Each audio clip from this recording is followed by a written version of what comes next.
Good morning. So I'm not here to talk about my little itty bitty book, but I'm sitting out here in this out in South Orange County in this residential community. It's called Ladera Ranch, which is where my daughter and granddaughter live. But I decided to take a little morning stroll and then barefoot, as usual, and then find this little quiet little corner of the world to share with you. So it's not about my book today, but I just want to share this couple experiences. Probably about a month ago, one of my precious neighbors came over to let me borrow a book. And before he left my house, after offering me the book on loan, he said, "I have a question." And he premised it with his own story, which I love, because I love stories. And he says, a while back I was Santa Claus for the village Santa Claus event or parade, whatever. He says, I really liked doing it. I had a great time. And when, as soon as I put on my Santa Claus costume, I was Santa Claus. I became Santa Claus. And he said, then I took it off and I was like, back to me. He goes, I'm kind of wondering, you're always so happy and your energy is so, vivacious. I don't think that's the word he used, but that's how I interpreted it. He says, are you always this way? And he looked at me like questioning me. And I laughed and I said, actually, yes. I said, for the most part, this is my nature. My nature is, as I age and mature, I'll be 60 years old next year, and I feel pretty damn good. But anyway, as I age and mature, I feel like I'm returning back to my innocence, the innocence of my beautiful, innocent child. And there's a playfulness about her, and I'm very grateful that I can tap into her and honor her.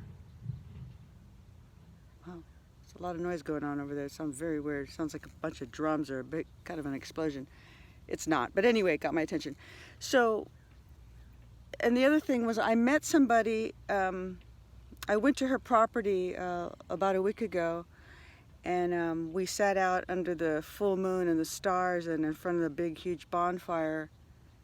And I discovered later that she shared with my niece that she was rather surprised that in my videos I seem so intense, but in real life I was really mellow, And I kind of laughed and I said, well, that's who I am.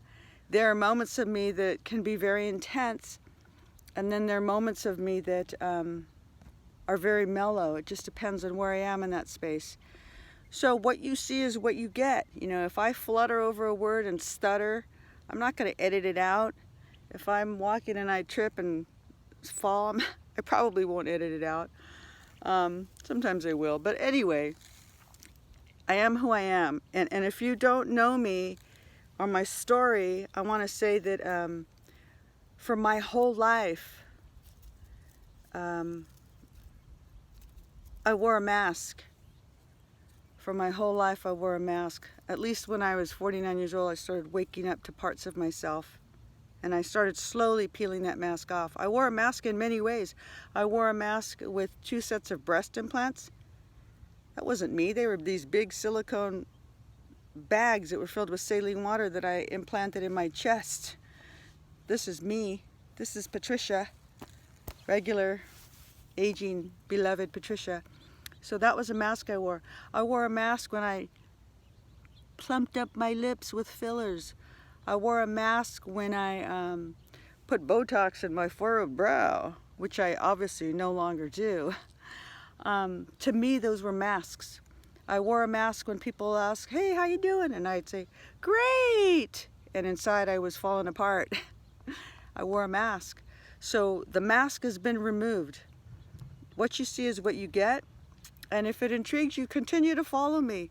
If it inspires you, continue to follow me, because that's my intention, is to inspire and empower my sisters. And if it doesn't resonate with you, your spirit will let you know, and I bless you, and move on. Just spend your energy somewhere else that will empower you.